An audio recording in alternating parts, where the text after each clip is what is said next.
Żywego kurczaka przyniósł.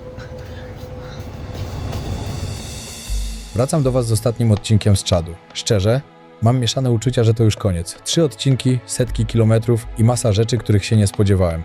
To był jeden z tych wyjazdów, które zostają z Tobą na długo. Zobaczcie sami, jak ta historia się kończy.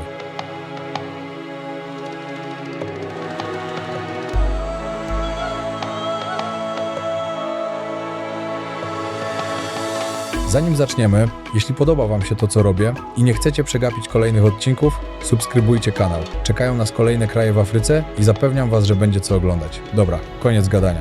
Zaczynamy ostatni odcinek. Głównym sponsorem kanału jest marka SFD Suplementy Diety najlepsze na rynku. Użyj kodu WOJOWNIK10, aby dostać 10% zniżki. Sponsorem kanału jest wypożyczalnia samochodów. Odkryj auto działające na terenie całej Polski oraz w Hiszpanii.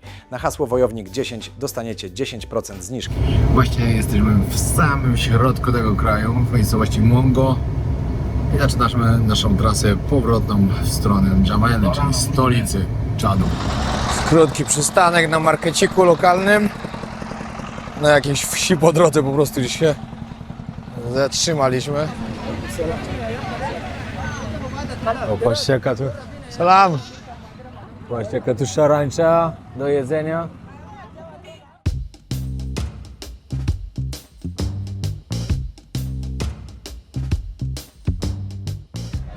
The people really like this here? It's the one I ate yesterday. Yes, but the people really like it? Or they eating because it's cheap? Yamena, you will have a lot of money. Ah, okay. Because I see... Sometimes they bring it to Yamena. Patrzcie, tu wszędzie sprzedają tą szarańczę. Tutaj to ile tego jest? Co kawałek tu smażą. Totalnie inny świat. Ale powiem Wam, że fajnie właśnie. Na taki markecik przyjść jest tak super, bo możecie zobaczyć zupełnie coś innego niż w miejscach, gdzie się było wcześniej. I zawsze to będę powtarzał, że jak się chce zobaczyć prawdziwe lokalne życie, trzeba iść zobaczyć na market. Patrzcie jak idzie.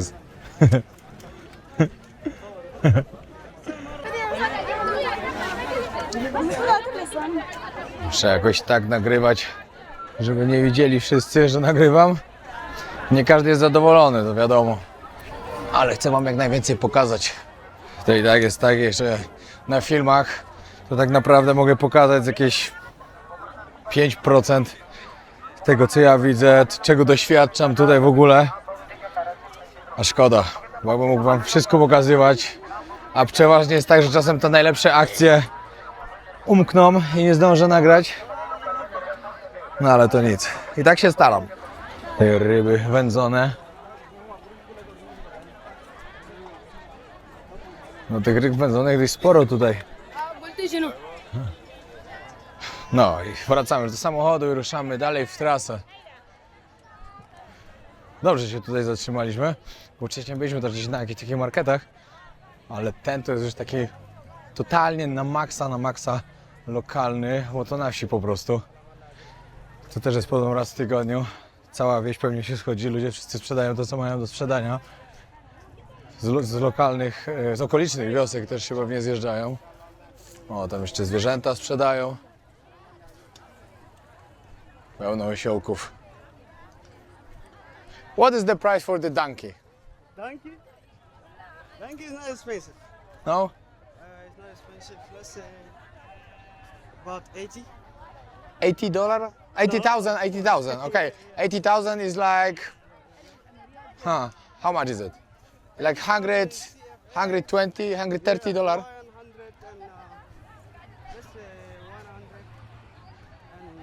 100 and $20. Okej, czyli za 500 zł można to kupić osiołka.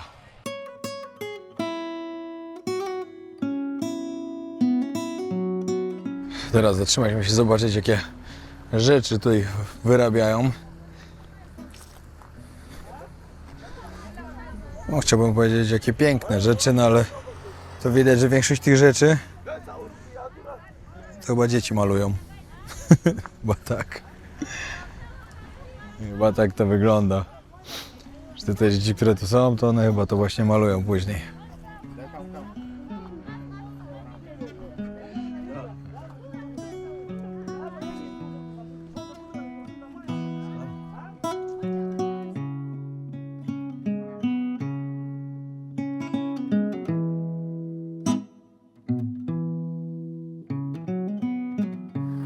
No, krótka przerwa na siku.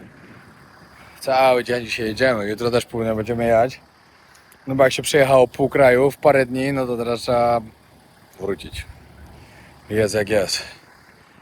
Ale spoko. Dzisiaj to już tak totalnie na luzie, jeszcze pewnie z 2 godziny pojedziemy. Później trzeba obozowisko rozkładać. Kolacja do spania i jutro od rana znowu. No i później jeszcze w stolicy trochę.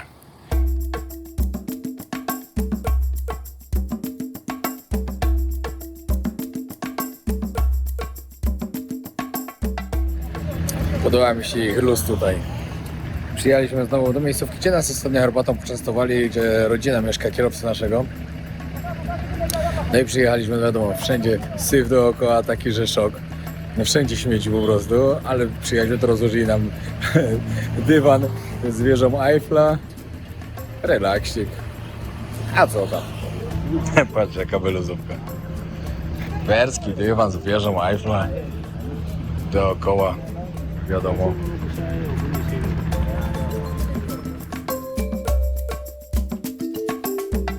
No i tu mamy miejscówkę na dzisiejszy nocleg.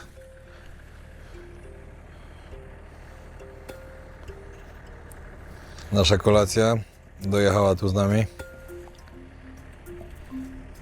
Patrzcie, kto się do nas tutaj skrada.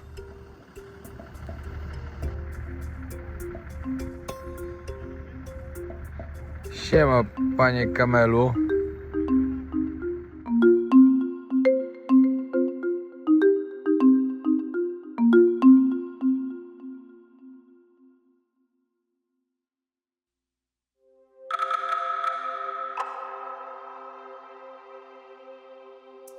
Szósta rano pobudka, zaczynamy kolejny dzień. Zaraz ruszamy w dalszą drogę do N'Djameny. Dzisiaj w nocy akurat się spało średnio, ale to nic. Dzisiaj już noc w hotelu, w sumie ostatnie 2 dni zostały. Dzisiaj i jutro wylatuję dalej. I zaczynam długą drogę do tego, żeby dolecieć do Gwinei Równikowej. Ale co jest najgorsze, że lecę najpierw przez Gabon. I do Gabonu, tak stąd, myślę, że powinienem lecieć jakieś, nie wiem, z godzinę, może 2. To mój lot jest tak, że z N'Djameny muszę przelecieć całą Afrykę do Etiopii, do Addis Abeba. Stamtąd przelecieć znowu całą Afrykę do Libreville i stamtąd kolejnym samolotem dopiero do Gwinei Równikowej. Szok. No ale niestety, no takie są loty. I dodatkowo strasznie drogie. Taki lot kosztował mnie 3500 złotych. Jeśli komuś się wydaje, że Afryka jest pewnie biedna, a to jest tania, to się bardzo myli. Afryka potrafi być okropnie droga. Okropnie.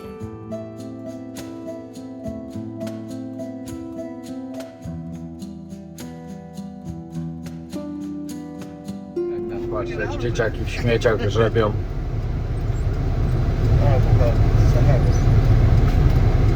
Widzicie te miski, które mają? Każde dziecko praktycznie ma tutaj miskę metalową. I żebrają. Tylko widzą, że auto podjeżdża, od razu przychodzą żebrać. Już idą. Tak to tu niestety wygląda. Właśnie mój przewodnik mówi, że to jest taki wstyd, że no, że tak bardzo w swoim świetle stawia ten kraj. Naprawdę. Że to po prostu muzułmańskie rodziny tak wysyłają swoje dzieci. Te dzieci nie chodzą do szkoły, nie uczą się, tylko dostają miskę i idą żebrać. Przerwa na lunchik dzisiaj zdecydowanie bardzo szybko, bo jest dopiero 10:35, ale to nic. Na obiadek mamy baraninę. This is goat meat? O, goat meat. I bagietka. Tutaj bagietkę się je do wszystkiego. No i patrzcie, co tu się dzieje. Od razu przychodzą z miechami. O, jeszcze się biją. Tak to wygląda.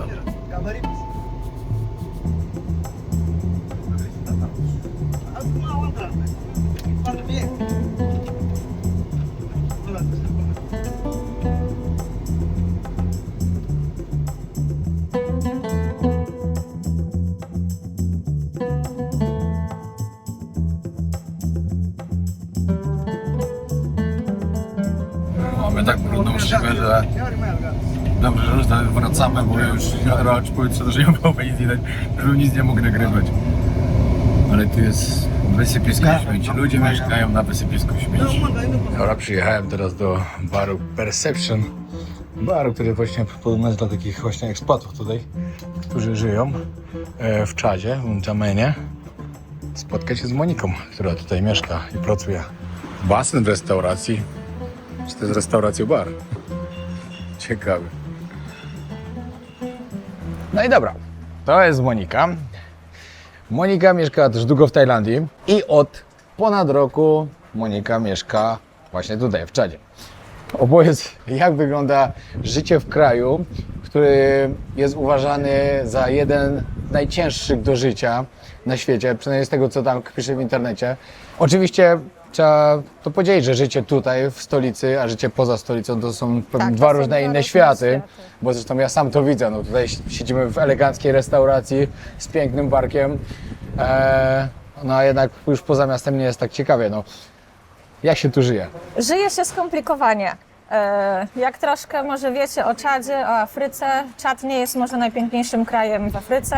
Jest tu biednie, jest tu brzydko. N'Djamena nie jest może jakaś taka super elegancka też w atrakcje. Nie ma tu dużo też rzeczy do robienia, więc żyje się, jakby to powiedzieć, spokojnie, bez szaleństw. I tutaj są tak naprawdę też dwie Afryki. Afryka biała, no i Afryka lokalna. Więc w zależności od tego, gdzie mieszkamy, każdy ma jakby tam swoje inne życie. Thank you. Dobra, ja w ogóle nie zrozumiał. Thank you. Mamy ten ginger. Thank you so much. Myślę, że całe napój mi da, ale dobra, niech będzie tak. lodu. Jak to się stało, że się tu znalazłeś w ogóle? No bo to nie jest taki kierunek, do którego się po prostu wyjeżdża żyć. No nie ma co ukrywać. No nie, tutaj jakby to była tylko i wyłącznie romantyczna historia. Mój narzeczony, który wcześniej jeszcze nie był narzeczonym, pracuje tutaj na kontrakcie w Czadzie, pracuje już tu od kilku lat. No i stwierdziliśmy, że żeby być razem, no to trzeba jakby mieszkać razem. Nie ma czegoś takiego jak życie na odległość, więc powiedział, przyjeżdżaj do Czadu. No i tak się zaczęło. Merci. No dobra, to co tu robisz? Mieszkam, żyję sobie, enjoyuję moje życie. Ale mówiłaś mi, że uczysz angielskiego też. Nie, ogólnie pracuję online, uczę języków. Też jestem nauczycielem języka polskiego.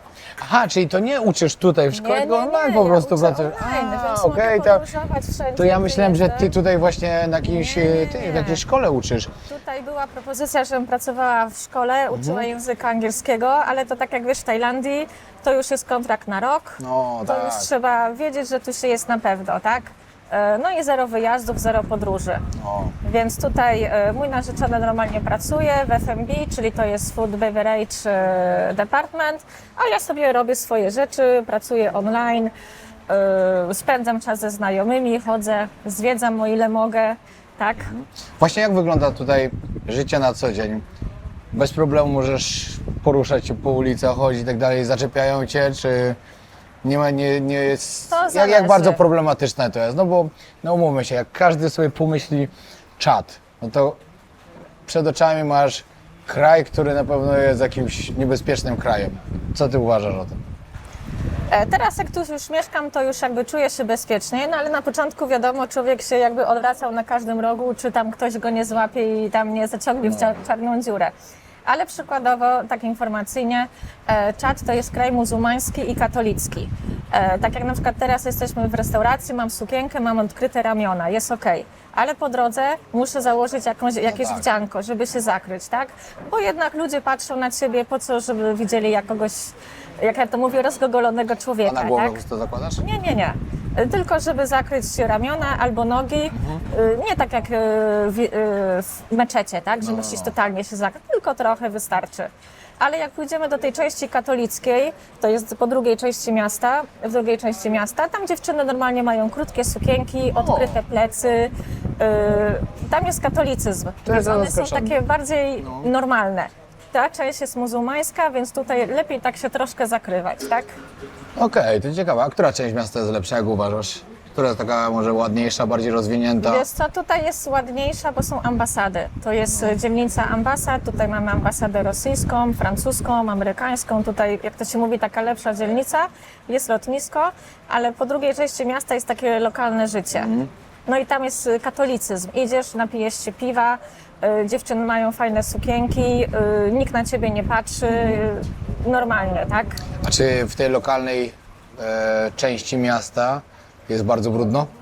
Czy sprzątają? Bo to, co zobaczyłem w Czadzie, to przyznam szczerze, że na wioskach przynajmniej widziałem w życiu dużo krajów brudnych, To jest ale brudno. tutaj to po prostu, powiem Ci, że wcześniej moim takim krajem najbardziej zaśmieconym, który widziałem, był Jemen. Jak byłem w Jemenie, naprawdę tony śmieci wszędzie na ulicach i Djibouti. Djibouti też było bardzo, bardzo brudne, ale tutaj te wioski, jak się wyjedzie, tylko jak się pojedzie tam dalej, właśnie to są arabskie wioski, muzułmańskie, Tak. oni w ogóle kompletnie nie dbają o to, co jest dookoła. To prawda. Oni. Tam normalnie jak śmieciarki by były wysypywane przed domką. No tak, Ale tak wiesz to co, wygląda teraz w już ogóle. jest lepiej, bo teraz Jeszcze było gorzej? jest jakiś tam To system, sobie że nie wyobrażam. czyszczą, sprzątają ulice, nie ma tych butelek. Ale jak przyjechałam rok temu, to nie wiem, czy zauważyłeś, wzdłuż drogi są takie jakby takie dziury, gdzie tam Tak, no. kanalizacja To płynie. wszystko było tak? zasypane śmieciami? Wszystko jest zasypane, śmieci, butelki, brudy. Ogólnie tutaj nie ma łazienek, No. nie ma różnych tego typu sanitariów. Ludzie, jak chce im się za potrzebą, No to tam, do kanału. robią do kanałku, robią centralnie na ulicy. Idąc na spacer możesz normalnie kolesia zobaczyć, gdzieś tam stoi pod ścianą i załatwia swoje sprawy. I to nie jest siku, No, tak? tak trochę jak w Indiach, no to tam było tak całkiem podobnie, ale właśnie to mnie przeraża i ja to w sumie wczoraj tak, znaczy dzisiaj to miałem później pod koniec podsumować to, że na tych wsiach wszystkich, na których byłem i co widziałem i w ogóle po rozmowach z moim przewodnikiem, można jednak podsumować to, że kraj, w którym edukacja dzieci nie istnieje, Tak. jest naprawdę krajem, który się zatrzymał 500 lat temu, czy ileś, skoro w kraju, gdzie przez 300 lat na przykład, podam taki przykład, bo oni mnie zabrali na przykład do pałacu, jakiegoś króla i oni mówią, że A to, to nie było w miejscowości Gui? no chyba tak, no, Okej, że to jest tak. najstarszy budynek Tak, to prawda. w całym Sudanie i on ma coś... Czadzie. W Czadzie, przepraszam, nie wiem, coś mi się pomyliło. W Czadzie. I ja sobie tak później pomyślałem, że skoro to jest najstarszy budynek i on musiał być najlepszym budynkiem zdecydowanie w tamtych czasach, skoro mieszkał tam król, wszyscy inni mieszkali w domach z patyków po prostu i strzecha na dachu. Glinianki jakieś. I przez kolejne 200 lat się nic nie zmieniło, dalej ludzie tak samo mieszkają, no to przez brak edukacji po prostu ci ludzie się nie rozwijają. To tam cały czas jest to samo, że dzieci rosną tylko po to, żeby wypasać bydło Tak. i później ich dzieci będą robiły to samo i ich dzieci znowu to samo. Dokładnie tak jest. I I wiesz co, tutaj Szkoła jest tak ważna po prostu. ten problem szkolnictwa jest trochę skomplikowany, bo jakby dzieci chodzą do szkoły często, bo tam No. mają też gorący posiłek. Okej. Więc rodzice wysyłają, bo dziecko będzie najedzone, ale z drugiej strony rodzice nie mają pieniędzy, żeby wysłać dziecko do szkoły, bo trzeba kupić ubranie, książki, jakieś tam rzeczy. Więc te wszystkie biedne rodziny po prostu te dzieci nie chodzą do szkoły. Tak jak na ulicy można zobaczyć, dzieci chodzą z miseczkami, No, żebrzą, to jest straszne. chodzą wypasać kozy, bydło. Dziewczyny, które mają 15 lat, mają już 2 dzieci, tak? No to jest smutne niestety. I tutaj właśnie lepiej jest wysłać dziecko na, jak to się mówi, na żebry, No. że może przyniesie jakiś grosik, niż wysłać go do szkoły. I dzieci potem się uczą. Jak idziesz ulicą, widzą białego człowieka, mówią daj, daj, daj, tak? I dla niego takie jest skojarzenie. Biały człowiek, pieniądze. Pieniądze, Czyli on dokładnie, nie no. musi pracować, nie musi iść do szkoły, bo ty mu dasz. No, to jest I wiesz, dla ciebie, nie wiem, może tam $5 to jest mało. Dla niego on sobie kupi 5 obiadów dla całej rodziny. Więc no, tak jest niestety. To jest smutny widok, no ale co zrobić? To jakby nie nasza sprawa, tylko tak, no. jakby to państwo o tym musi zdecydować. Dokładnie tak. A jak... Dobra, no pod względem bezpieczeństwa to już mniej więcej powiedziałeś, ale czy miałeś tu jakieś takie sytuacje, że czułaś się, że jest źle? Że na przykład czułaś się, że się wystraszyłaś na przykład? Były jakieś takie sytuacje, czy raczej... ale czasami jak idziesz i to też tak ludzie się na ciebie patrzą, tak aż się wpatrują w ciebie. I wiesz, i nie wiesz, Gorzej czy niż w Indiach? Chyba nie. Albo w Wiesz co, Pakistanie. gorzej. Ja byłam w Indiach jeszcze gorzej. Bo jak się wpatrują na ciebie, myślisz sobie, o ładna dziewczyna, nie No, ładny chłopak.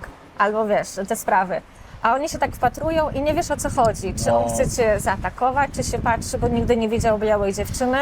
No i też pamiętaj, że dużo ludzi tutaj też nie widziało białych ludzi, więc oni tak się na wsiach to wpatrują. zauważyłem, naprawdę. Dla nich ty jesteś jakimś takim z kosmosu, tak? Chcą cię dotknąć, chcą, wiesz, dzieciaczki fajnie, ale jak starsi cię na ciebie patrzą, no to tak czasami nie wiesz, o co chodzi. No tak, no to trochę może swoją wyobraźnię za bardzo rozbudzić Tak. i nie wiesz nigdy, no. Ale wiesz co, raczej tutaj jest bezpiecznie. Wiadomo, że nie chodzisz po nocy po ulicy sam, tak? Zawsze z kimś.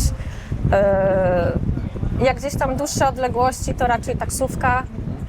Nie chodzi się, tak? Ale to też wynika ze względów higienicznych, bo tu jest gorąco.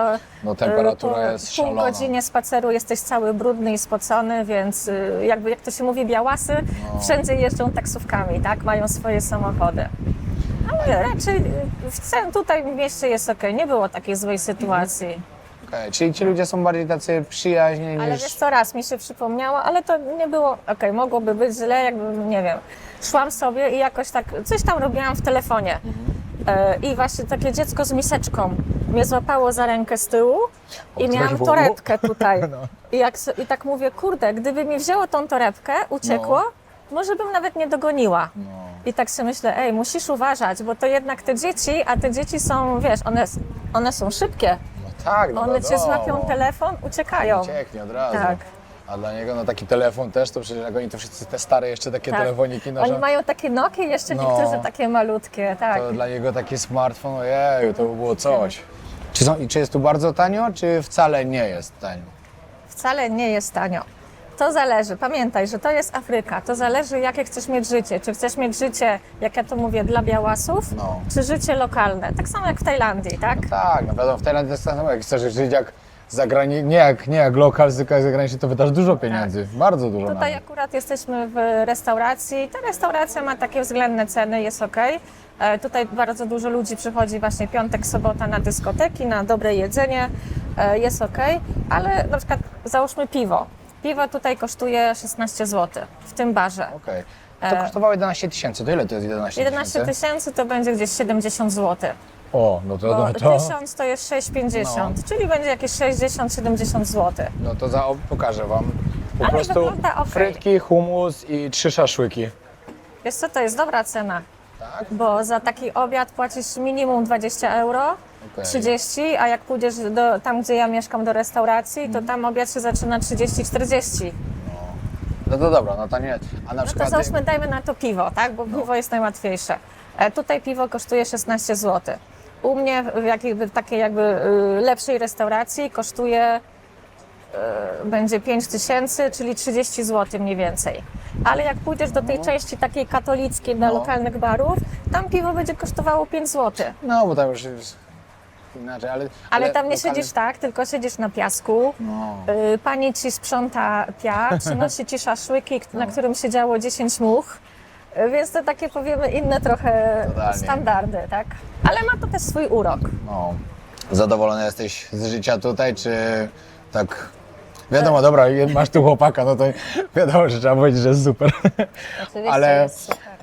Ale czy, no bo kurde, mieszkałaś dość trochę czasu wcześniej w Tajlandii, to jest przeskok jednak zupełnie do innego świata, totalnie Tak, innego to są świata. dwa kosmosy. No, Wiesz co, no tu jest ciężko, bo jakby to powiedzieć. Po pierwsze jest język francuski, okej. tak? Nie każdy mówi po angielsku. Ja mówię po angielsku, uczę się francuskiego, więc mój francuski jeszcze taki trochę basicowy. Po drugie, dużo ludzi tutaj, którzy pracują w ogóle trzeba powiedzieć, do Czadu przyjeżdżają ludzie, do Dżameny, którzy pracują. I tutaj można zarobić duże pieniądze.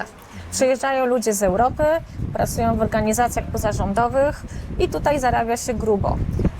Ludzie ci pracują, mają służbowe mieszkania, no i cały dzień poświęcają na pracę. Więc jak to mówiąc, są zarobieni trochę, tak?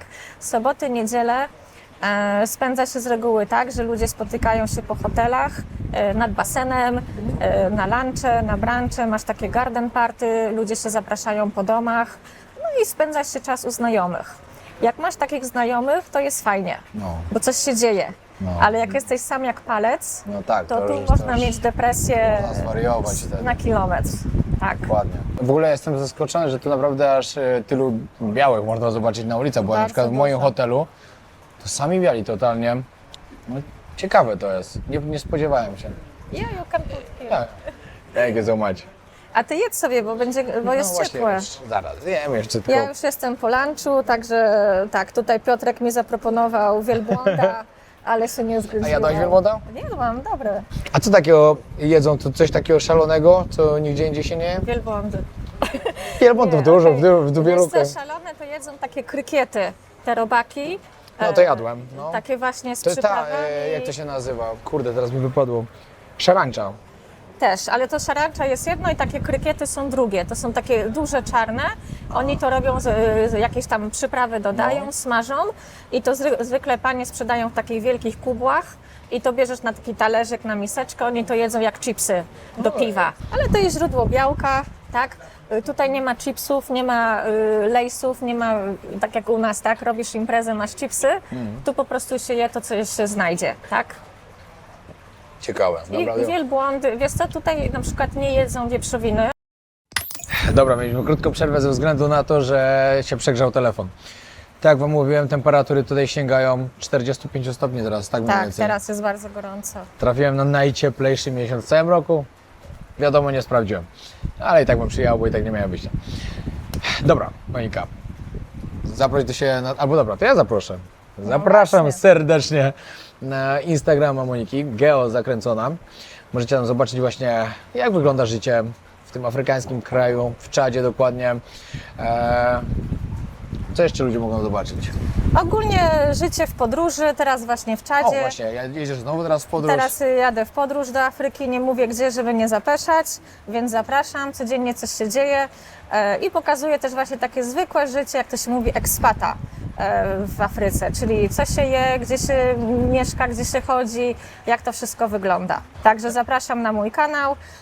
Jak przyjdziecie od Piotrka, napiszcie cześć, żebym wiedziała, że jesteście od Piotrka, to będzie Dokładnie mi bardzo tak. miło. Będę miał plusa, także jakbyście Tak. mogli. No i dodatkowo Monika też jest podróżniczką. Była w 75 krajach już. Tak. Tak. Także tematy nam się dzisiaj nie kończyły, także było super, było fajnie pogadać, było fajnie w ogóle się spotkać z Polką w Czadzie. No i myślę, że w drugą stronę też fajnie było sobie pogadać po polsku trochę. Ale Monika też mi w ogóle powiedziała, że tu też polscy księża są. Także kiedy się widziałaś z księdzem jakimś tutaj? 2 tygodnie temu, tak. Byli dwaj księża. Ogólnie już poznałam 3 księży. Jeden mieszka 30 lat, drugi mieszka 20 lat, trzeci mieszka tam może 5-10 lat.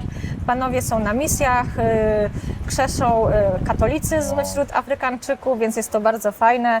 Można Misja. spotkać polskiego księdza tutaj. To jest, słowo misja do tego pasuje niesamowicie, bo to jest naprawdę misja. Tak, to jest misja. Ci ludzie muszą mieć misję w głowie naprawdę, żeby przyjechać i 30 lat. No, podziwiam. Ja osobiście bym nie dał rady, ale podziwiam, naprawdę podziwiam. Spotkałem wielu takich ludzi w Afryce, w różnych krajach Afryki. No i większość z nich to jest ciężkie zadanie, a jednak się odnajdują.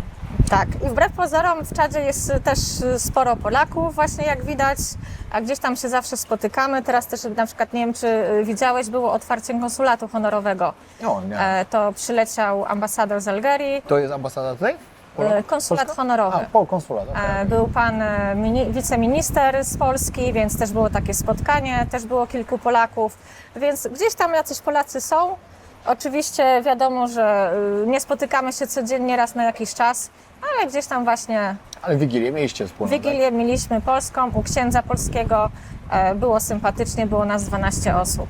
Tak? A, naprawdę ciekawe. Także Ciekawe. też właśnie jak będziecie w Czadzie, jak będziecie takimi podróżnikami jak Piotrek, dajcie znać, czy to pójdziemy na kawę, czy na A bardzo Coca-Colę. fajne miejsce, jedzonko też było pyszne. Jedzonko super, więc dajcie znać, że jesteście w Czadzie, bo jednak w Czad to nie jest jakiś super turystyczny kraj, więc zawsze fajnie spotkać Polaka. No, też tak myślę.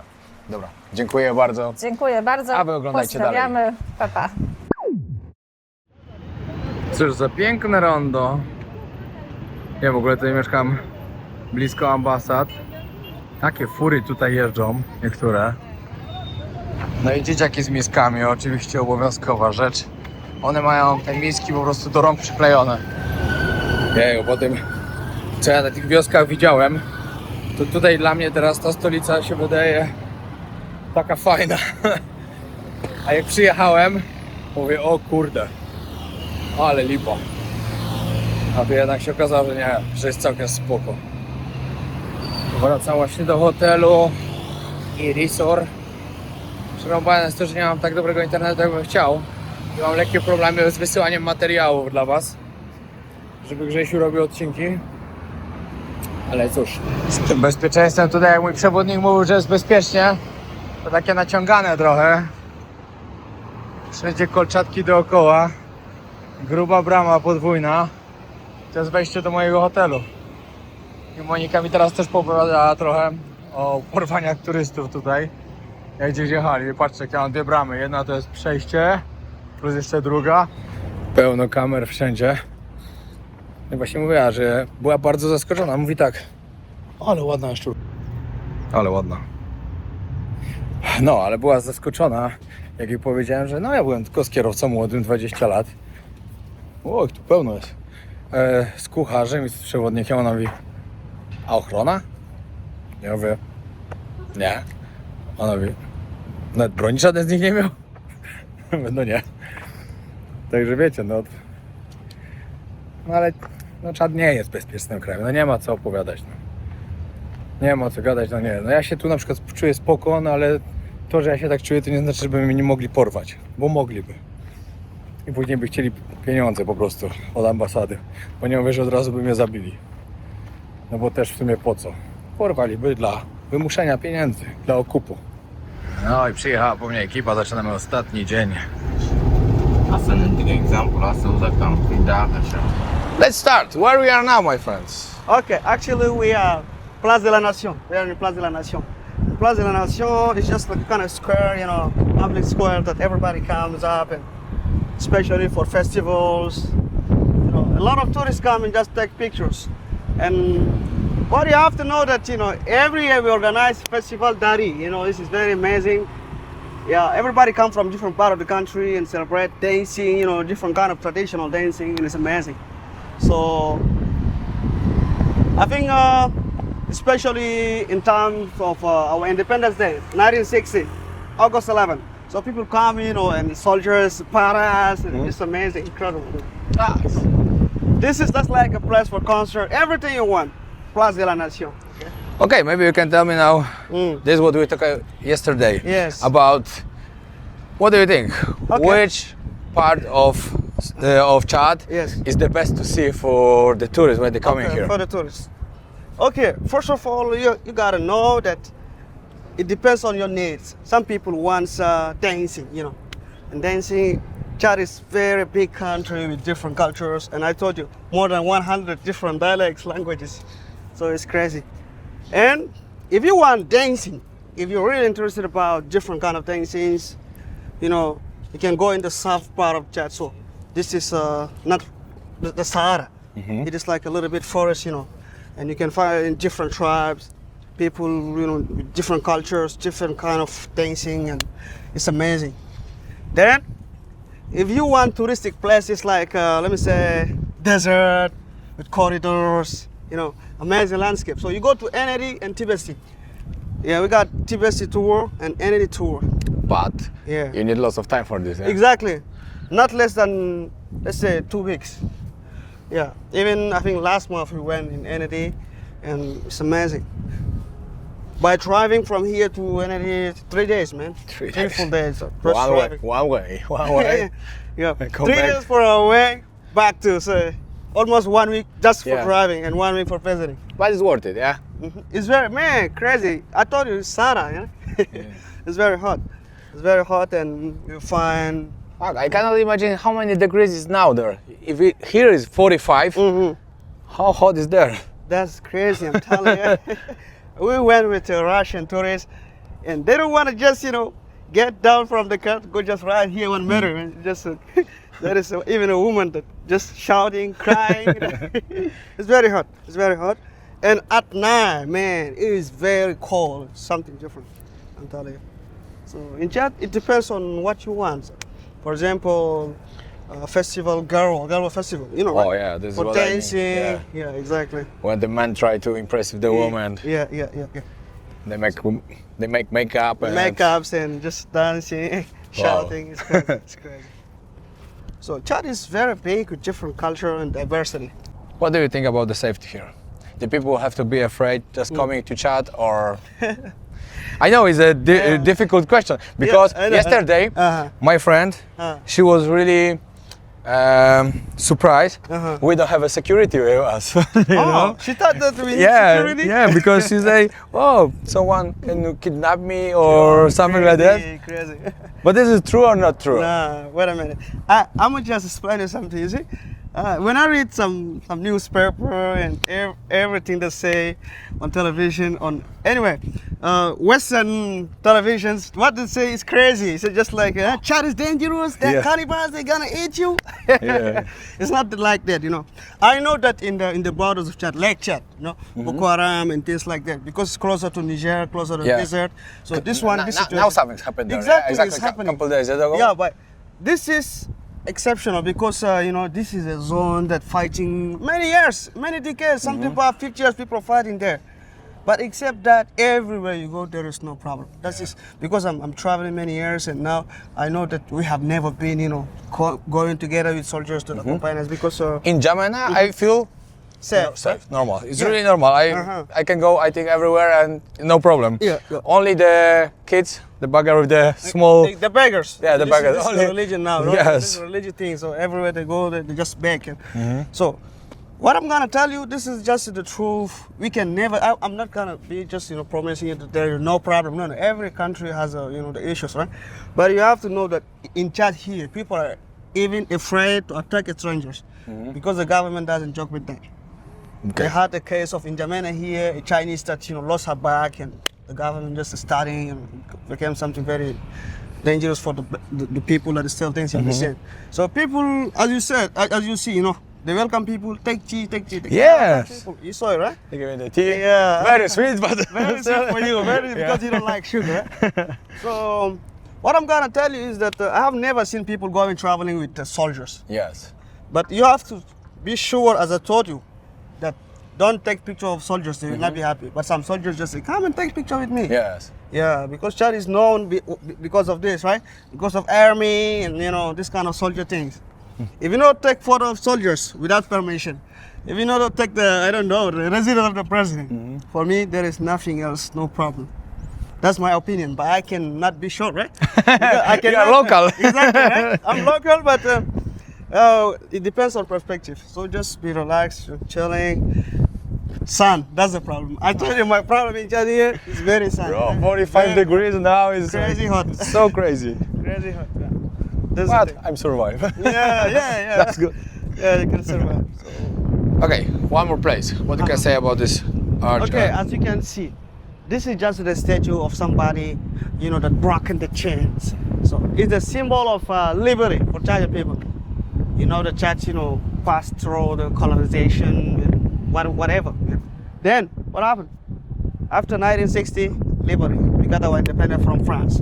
And that's why this statue is like the person was, you know, slave, and after he broke the chains. And this is the Arc of Triumph, like in Paris. You got one in Paris, right?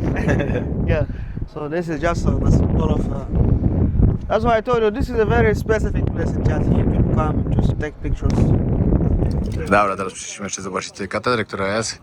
Więc warto ją zobaczyć. W samym Dżamenie jest 5 kościołów katolickich. O, tak wygląda. Witraże jakieś.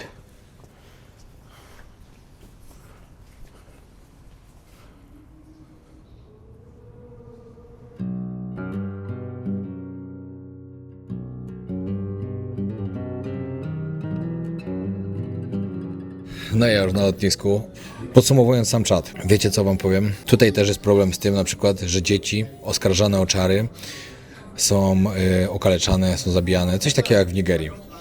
I po prostu wszystko to, co ja zobaczyłem tutaj, poza stolicą oczywiście, chociaż w stolicy trochę też, to zmusza mnie do takiej refleksji, jak ważna jest edukacja. Jak ważne jest to, żeby dzieci chodziły do szkoły, żeby się uczyły, w ogóle uczyły się o świecie, o normalnych takich rzeczy, takich zachowań, bo wydaje mi się, że osoby nieedukowane właśnie potrafią oskarżyć dziecko o czary na przykład, albo potrafią swoje dziecko zamiast wysłać do szkoły, to od małego uczyć wypasania kóz, krów, wielbłądów i cały dzień to dziecko tylko ma to robić. dziewczynki mają na początku pomagać rodzicom, po wodę jeździć na osiołku, później mają rodzić dzieci i mają je wychowywać i gotować. I tak w kółko cały czas. No. Ludzie nie potrafią pisać, nie potrafią czytać, nie znają w ogóle nic świata poza swoją wioską, a raczej obozowiskiem, w którym mieszkają. No i później dzieją się właśnie takie straszne rzeczy i wszędzie idziecie później do jakiegoś miasteczka i widzicie dziesiątki dzieci i każdy jakby miał miseczkę metalową przyklejoną do ręki, bo rodzice wysyłają, że mają iść żebrać. To jest okropne, naprawdę to jest okropny świat, którego nie powinno być i powinna być edukacja zapewniona, ludzie powinni się uczyć, dzieci powinny być edukowane, bo później taki świat przez setki lat się nie rozwija, bo tutaj dalej ludzie mieszkają w domach z patyków, jedyne co to wypasają kozy i bydło w ogóle. To jest szok, że przez tyle lat nic się nie rozwija. Cieszę się, że odwiedziłem czat. Największymi takimi rzeczami, które zapamiętam stąd, to będą na pewno tatuaże dzieci na twarzach, dzieci z tymi tatuażami z tego plemiona. Będą to dzieci z miseczkami w rękach i dzieci, które walczyły o wodę. Niestety, same przykre tematy zapamiętam właśnie z czadu. No, a Wam jak się podobały odcinki, pamiętajcie o tym, żeby subskrybować kanał, a najważniejsze teraz jest to, żeby kanał znowu ruszył fajnie, także jak możecie, zostawcie lajka, żeby się zbierało po to 10 000 lajków, co najmniej pod tymi filmami, jeśli jest taka możliwość. Skomentujcie, żeby ruszyć algorytm. I dziękuję bardzo. Zapraszam Was na kolejne odcinki. Ruszam do Gwinei Równikowej, do Gabon, a później Wyspy Świętego Tomasza i Książęce, a później lecę do Ameryki Południowej. Pozdrawiam serdecznie.